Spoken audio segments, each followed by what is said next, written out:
Our house here is located in Vancouver. We have houses all around the world. Of course, you probably heard of the name Ronald McDonald House and its family rooms. But for in Canada specifically, we would say about the landscape is about 2 out of 3 Canadians do live outside a city or a town without specialized care for their child.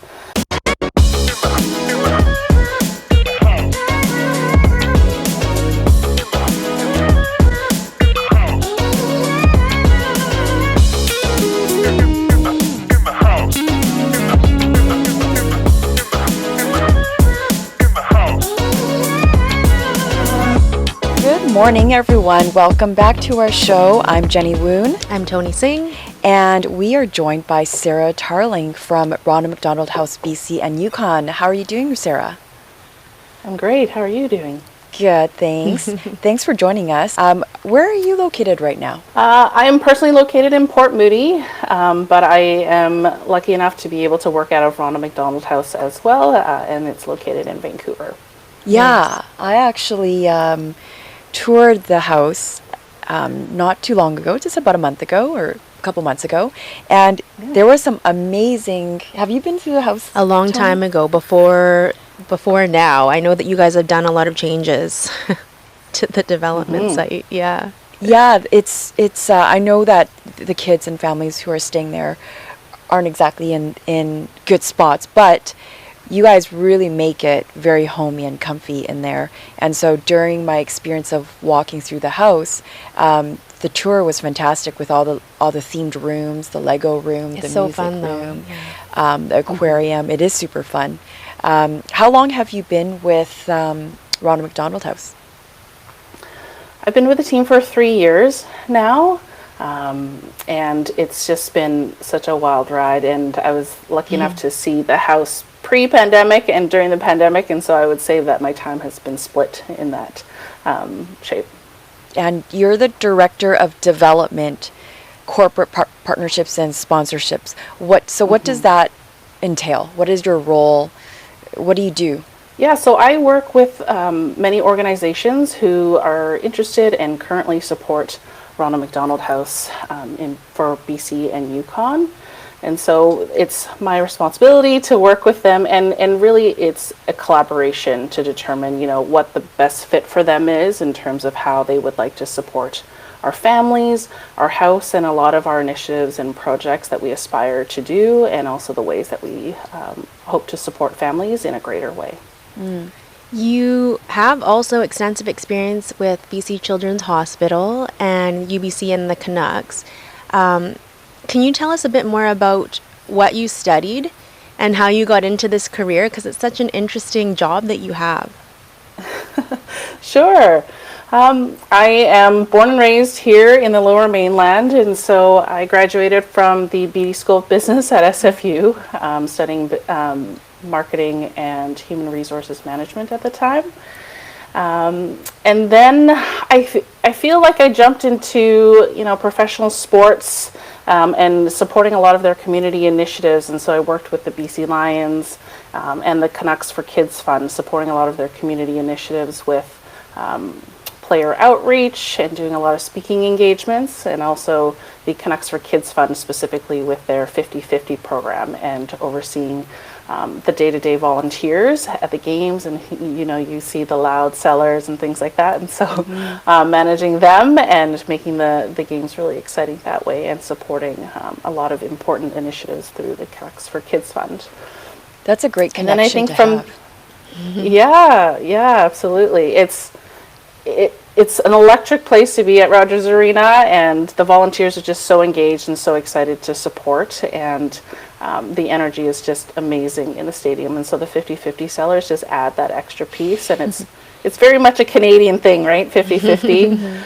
And I was lucky enough to be part of the team that supported the 50-50 program during the 2010 Olympics as well, and so we sold tickets at the hockey venues and the curling venues as well.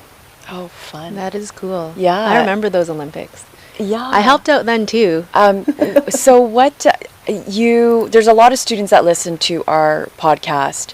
So how did you go from SFU to working with those organizations? Was it a connection through the school? I did a co-op program at Simon Fraser University at the time, and they placed me at the local Microsoft office. And so I think that's where I started, getting a little bit more experience in, supporting a smaller office and different initiatives, just because they were just building their team up here in Richmond at the time. And then I think from there, I worked at the Canucks for Kids Fund to kind of fund my university tuition. And I think that's where I caught that community bug. And so I knew that, I wanted to do something more and work for an organization that, can help the community and do good. And so I think that's where I naturally gravitated towards BC Children's Hospital Foundation, specifically supporting their events. And so the main event that I looked after was the RBC Race for the Kids for them for 6 years now. And it's a wonderful 5K, 1K run and walk around QE Park, and it's such a beautiful space. And so I really got to know, the communities, the families who came out and who would run and walk, whether it's rallying around someone who's currently at BC Children's Hospital or celebrating that, they're through their treatment and coming together that way. And so it's thousands and thousands of people coming together, and there's a big festival at the end. And so it was my pleasure to put that on for the organization and for a lot of the volunteers and community groups. You sound really passionate about helping young families and kids specifically. Is there is there a specific why for you for why it's so important to you, I guess, to work with those specific groups? I think family naturally means a lot to me. I have some family members here, but I think I have a lot of aunts and uncles that are mostly based in, say, California and across Europe as well. And so I think, even though they're not close, family has always been very important, and we always try to get together and, share moments together, even though we're far apart. And I think sometimes, the distance also makes it really fun to meet up in different places. And so I think that something was meaningful to me and resonated with me as a kid, and to just with playing. I grew up in playing ice hockey here, and I think, and I think that's where it kind of hit me, where my teammates are also my family, and it's something that I wanted to give back to the sport as well. And so I decided to give back to the communities and started coaching female hockey. At the time, female hockey wasn't a big thing. It still kind of isn't, but it's a lot bigger than it used to be when I was growing up and playing. And so I wanted to be a female role model for a lot of the girls that were playing, and giving them the opportunity to play at a level that I wasn't able to, just because the programming wasn't there. The opportunities weren't there. And so I wanted to build that. Amazing. And so that's something that I did and tried to build at Simon Fraser University as well. I'm starting their first women's hockey club there. That's Very awesome. I want to get into why and how we connected, Sarah. First off, let's talk about, just in general, what's the difference between like sponsorship to donation to being a philanthropist? Because I find that some people may categorize it under one umbrella, but quite often there's different purposes for each mission. So sponsorship, and I would say also cause marketing, it kind of lends that marketing benefit to it. So it's working with a charitable organization and where a cause aligns, and so it makes sense for you to market something together, or where your mission aligns. And so it's a great opportunity to market your business with like-minded individuals, right?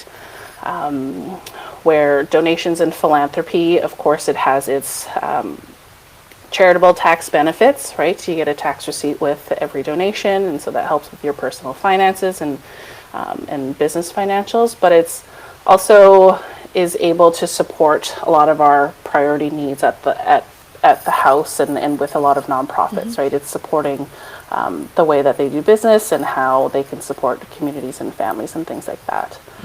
So they're similar in the sense that of course they're supporting the charity, but sponsorship and cause marketing for sure has those marketing benefits. Is the main difference. So that's amazing, and there's a lot of private companies locally too that are wanting to align with and support nonprofit organizations.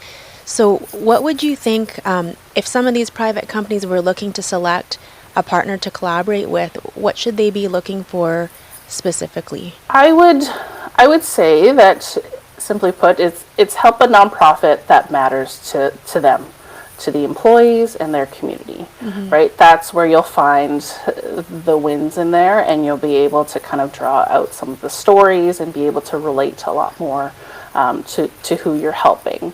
I would say that a lot of corporate partnerships in companies that I've worked with, that's kind of the evolution of social purpose and giving, right? It's greater than writing a check and calling it a day, right? It's more than that. It's sharing your impact throughout the year. And so corporate donations really allow those organizations to take an active interest in their own communities, and also it also makes their employees feel proud of who they work for, right? And with that, it comes with opportunities for engagement and how you can, tell that story and share some experiences with your employees to really show that their employer is proud to give back and something that they support their employees with as well. And speaking of support, so you and I have been connecting quite a bit over the past couple weeks, and we recently did a bake sale. Oh, and I saw Candygram. something. Pictures, right? I saw the pictures, yeah. Yeah, so we were raising money for Ronald McDonald House, but specifically we connected to talk about Realty with Heart. And it's a program that Sarah has introduced, and that's why I wanted to bring her on, Toni, is because this program is actually for real estate agents. So do you mind sharing, Sarah, what this program is all about? So Realty with Heart is it's a realtor-specific program geared towards realtors around making a difference in their own communities in the sense of, being able to leave a meaningful gift to Ronald McDonald House. They're able to contribute a portion of their commissions to Ronald McDonald House, and I think that's something that then would unlock different marketing benefits throughout the year to help, with what you do and how you reach out to your clients. And that's something that it's a great message to share, that you're supporting families and providing a home away from home as much as you are providing a home for them as well. Actually, maybe for our listeners, because this sounds really exciting, amazing cause, maybe for our listeners, could you just, for those of them that are not super familiar with Ronald McDonald House, explain the ways in which Ronald McDonald House helps the families and supports the kids? That would probably be useful. Our house here is located in Vancouver, and we have houses all around the world. Of course, you probably heard of the name Ronald McDonald House and its family rooms. But for in Canada specifically, we would say about the landscape is about 2 out of 3 Canadians do live outside a city or a town without specialized care for their child. And so they have no choice but to travel to Vancouver here for their child's treatment, whether it's short-term stays and also many of which are long-term. So really, Ronald McDonald House is truly a home away from home for many of our families. We have a 74,000 square foot house, and we've been on the BC Children's Hospital campus since 2014. And we typically serve about 2,000 families a year, and they're traveling from well across BC and Yukon to stay at Ronald McDonald House. So they're traveling far distances, and they're far away from their hometown and their circle of care, whether it's grandparents, friends, and all that. And so we really try to bring the comforts of home for them while they stay at the house. And so that means accommodations, of course. We all know Vancouver real estate is not the cheapest thing. And so for them to stay for long periods of times, and we have well over 20 families staying over 100 nights, that starts to add up. That adds up quite a bit for them. So and then behind that, it's meals, programming as well.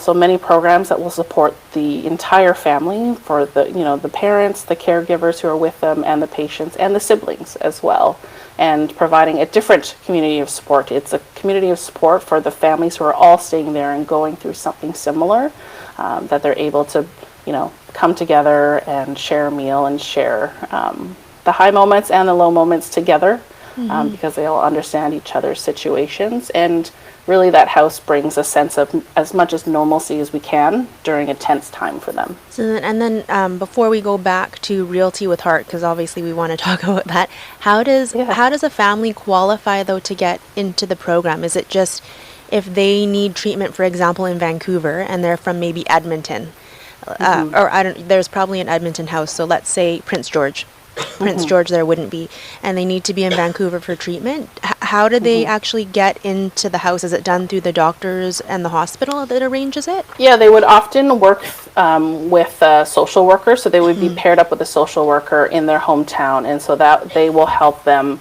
coordinate, what they would need in terms of, they need to stay at Ronald McDonald House, so they need other means of support, and so that's something that they work with our team with, our family services team with, to coordinate timing and when they would stay. Oh, thank you for answering that. So back to Realty with Heart. How did the idea for that come about? Because it sounds really awesome, and it's very new, right? Yes, it's very new. It's a couple months old, and we hope to just launch it in a bigger way and hope that it snowballs. And I think the idea came about just, we've had a lot of conversations throughout the years with realtors hoping to give back and contribute a portion of their commissions. And so it's something that we saw a growing trend with, and it warranted more of a formal program. And I think that's a way of also arming the realtors with resources that they can wear on their heart on their sleeve and show off that they're supporting families as well. And the realtor, your clients and realtors are able to say, like, hey, we support communities that you're also from, through, a real estate transaction. So cool. And so what are the different donation tiers? Because I know that there's 3, and I signed up for one of them. Yeah, there's 3 different tiers, and we understand that there's many wonderful deserving charities out there that everyone wants to support as many as they can. And so the first tier really gives you the flexibility of, if you donate a minimum of, we say, one night, so $150, we're able to send a card to your client to say a gift was made in their honor through the real estate transaction. And that $150 covers one night for a family to stay. And so it doesn't cost a family anything for them during their stay. If they would like to, they can contribute $12 a night. But really it does cost well over $150 per night per family to stay. And so really that minimum gift really is still worth telling and sharing with your clients. And then the second tier, which is either $2,500 per agent or $5,000 per office, really provides, that adopting a family's average stay. So an average stay at length is two to 3 weeks. And that's, that could be a combination of, them going back and forth, or coming back and forth for follow-up appointments and things like that. And so the average stay is 2 to 3 weeks, and so that $2,500 supports their entire stay during that time for family to be together, share many moments together, and not be displaced in their back and forth in their hometowns. And so really with that level, we're able to do so much more with, aligning your branding, realtor brandings with Ronald McDonald House's brand, and that has strength in itself, and lends to a lot more ways that you can share that on social media, and a lot of your communications that you put out there as well. And so with that as well, we are happy to send out physical cards in the mail. So everyone loves to get happy mail, and it's a wonderful piece of mail to get and to open. That's not a bill, and so that's something that our team is happy to share. And so it's sharing a lot more about Ronald McDonald House and the ways that you're giving back to the community. Good. If it's simple, it's easier Yeah. for people to do it. Yeah, right? yeah. Yes, yes. The program, we hope to make it a very turnkey, right, and make it as easy as possible. And Jenny has been a great resource in helping us just kind of build that program even more along the way. Once an agent is committed, what are the next steps? So walk us through, let's just say I sold a house. What do I do next? Yeah, so we have you can make a donation through our Realty with Heart donation page, and from there our team will be able to send a card within 24 to 48 hours, whether it's the physical mailing or through email as well, if you would like to go paperless. And then right away when you make that donation, you get a tax receipt back immediately. And with that, we start to, build that up throughout the year, and we share, social resources that you need, and support you in your marketing efforts throughout the year. And at the end of the year, we'll provide you with, a very impactful report that goes through a lot of stats and things like that, and the ways that you support it, and any types of certificates and things like that to also share in your offices. There's a lot of other ways to support though as well, right? Like, Jenny, doesn't Oakwin specifically do something with Ronald McDonald House? Do you want to talk about that? So that was the bake sale event. So Okay. the Realty with Heart was just promoting the program during that bake sale, and so it's entirely different. So Oakwin actually has chosen Ronald McDonald House to be the featured charity for the first quarter of the year. And so we're about 92% of meeting our goal. We're at about $2,300 now, and our goal is to raise $2,500 before the end of March. I love it. That So is good. one totally different program compared to the Realty with Heart. Realty with Heart is more a new program that we're just trying to introduce to the agents, and that's why Sarah is coming on today, just to broadcast that this program is available to our listeners. Let's just say there's no monetary donations given. What other ways can someone offer their time or give back to the charity? I also want to say I appreciate everything that the Oakland team has did with, especially with the bake sale. My team was lucky to be there and meet everyone and with whoever was supporting the bake sale, and so that was really fun for us to be at the offices as well. And then if they're not able to support in a monetary way, there's so many ways to still give back, especially to Ronald McDonald House as well. And you can volunteer your time. We are very much powered by volunteers at the house, and we have very much a dedicated team that help us during the day and through the evening as well. We are open 24/7, 365 days of the year, and so we have a small and mighty staff team, but very much powered by volunteers. Another way too is just to support some of the community events. There are many community events across British Columbia and Yukon as well, put on by wonderful supporters of ours, who are likely, alumni families, or someone who's knows somebody who stayed at Ronald McDonald House, and so they're putting on little community events and things like that.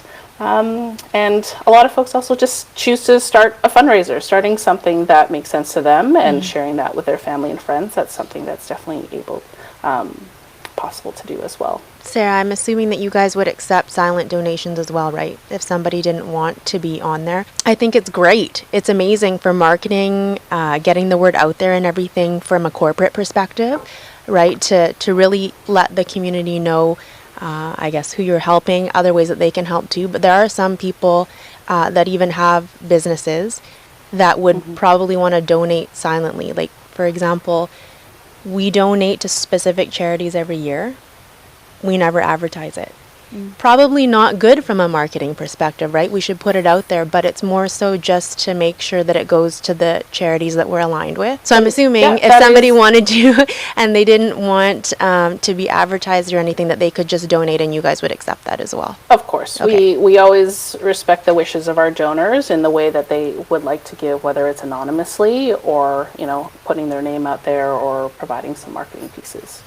What other projects are you guys working on that's up and coming this year? Well, we're just so excited as the world starts to open to put on, more events. And so some of our events have pivoted, for lack of a better term, in the last 2 years to virtual pieces. And so we are excited to put on 2 of our golf tournaments this year, one of which is on June 28th at Northview Golf and Country Club, and then the other one on the island. We have a quarter of our families often traveling from the island, and so it's important for us to be there and be in that community. And so there will be an island golf tournament on July 21st at Olympic View Golf Course there.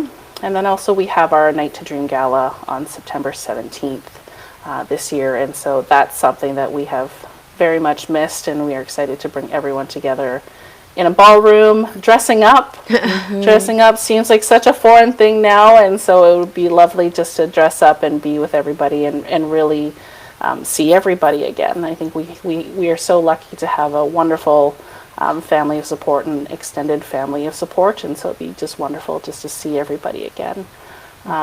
And then too, we have a lot of our community initiatives. So we have Step Up for Families, which is actually taking place in April. So we have teams from across BC and Yukon can sign up to commit to running, walking, or strolling and moving a total of 73 kilometers, which is 1 kilometer per bedroom that we have at Ronald McDonald House.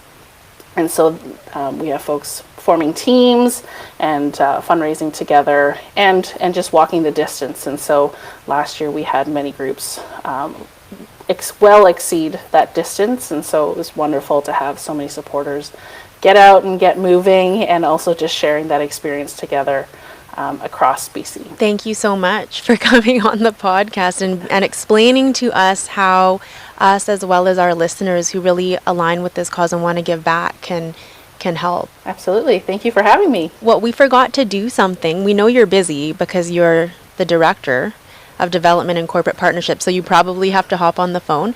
We're wondering if you had time to answer a few rapid fire questions. It'll be very quick. But before we go into those, we didn't ask her what her spirit animal is. Oh yeah, we always forget We have to ask. to. What is your spirit animal, if you had to pick one? Ooh, is that part of the rapid fire question? No, Oh, it's not. We normally use, actually that's our intro Icebreaker. question, our icebreaker question, which we always forget to ask. We do. Probably because I know Sarah, that's why I just hopped on right away. You were also really excited to get into this very important topic, so nobody could blame you. What is your spirit animal, Sarah? Does Curious George count as a spirit? Yeah, absolutely. I love that. That's so cute. That's very I cute. would, yeah, I would choose Curious George for sure. I think loving those childhood memories of a lot of the stories and the antics that he gets into. I think I'm always open to new experiences, and I think that's, when you were asking about, how did I get into this career path? I think also too, it's just sometimes you just follow what's fun and what you're curious about, and exploring what that could look like. And I think that's where you uncover a lot of things that you might not have known that existed. And so I feel like that's something I carry on in life as well, and a lot of things that I do just personally. And so how would you describe yourself in 3 words? I mean, I think you did almost describe it, but this is the real Rapid fire question. first question of the rapid fire. I would say that I'm crafty, fun, and I would just say in general, I'm a positive person. And you're Perfect. generous. Yeah, Yeah. you are. She probably didn't think of it because it's how she spends every day. Yeah. Fill in the blank. In 2022, I am most looking forward to. Traveling. Aren't we all? Getting on a plane. Going through security. I didn't think I would ever miss that, but I'll do that. Who or what is your biggest inspiration in life? I would say my mom. My mom, she's breast cancer survivor herself, and I was able to see firsthand just the wonderful resources that we have here in BC and the strength that it gave her during that time. It was something that was unexpected. And so for the volunteers and everyone just to take their time and be so positive about it was just so inspiring. And I also just admire her strength through it all, because that's not an easy thing. And I was young at the time when she was going through it. And so I fully didn't understand the scope of what it was that she was going through and how I could help her at the time. But now, I think, it's just so great to see, and I hope to just always share that and take that with me wherever I go. Is Ronald McDonald a real person? I thought I would just like throw that question. Yeah, in I know, there. and she made Is me Ronald ask it. McDonald Is a real Ronald- question? I actually Googled it, so I want to know if you know. Have you met Ronald McDonald yourself? And does he have red hair? I have seen many GIFs and memes of Ronald McDonald. I have not met him, unfortunately. I don't believe he's a real person anymore. Okay. But I feel like his costume and his legacy still lives on, that's for sure. Okay, and how can our listeners find you to learn more about Realty with Heart? Absolutely. They can find us through our website, rmhbc.ca. And two, if you're in your local communities and in different provinces, you can find your local Ronald McDonald House as well, most likely in your area to support. And you'll find many different ways that you are able to get involved, learn more about our stories and our families. You can follow us on Facebook or subscribe to our newsletters, and from there you'll get to really get to know a lot of the families and things that go on in the house. Thank you, Sarah. Thanks, Sarah. Yeah, thank you so much for spending time with me while and touring your Ronald McDonald House, your place of work. Also spending time at Oakland Realty during our bake sale, but also on our podcast and announcing the Realty with Heart program to our listeners. We appreciate everything that you guys do for the families that need help. No, thank you. We couldn't do it without our community. And so thank you, and thank you for having me today. Thank you. Thanks, Sarah.